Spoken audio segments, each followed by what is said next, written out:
Ako si Ebony. Pangit ka rin. Andito po kami upang magtalakay ng ano. Ano yun?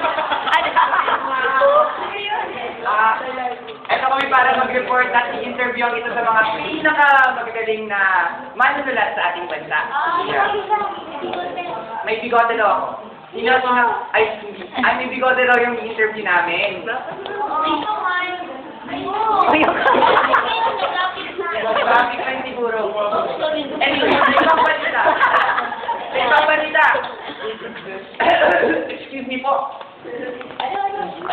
Ay, andyan na siya, andyan na siya. Ay, nasan yung bibig niya? Nasaan yung bibig mo?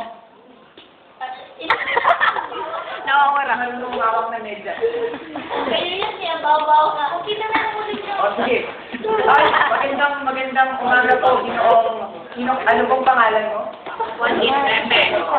Sino? Si Pepe po. Ba't hindi gumagalaw ang bibig mo? Pepe. Pepe. Si Rizal. Sino si Rizal? Magandang umaga po. Ginoong Rizal. Teka lang. Yung kailangan sa akin. I-interview po namin kayo tungkol po doon sa tulang ginawa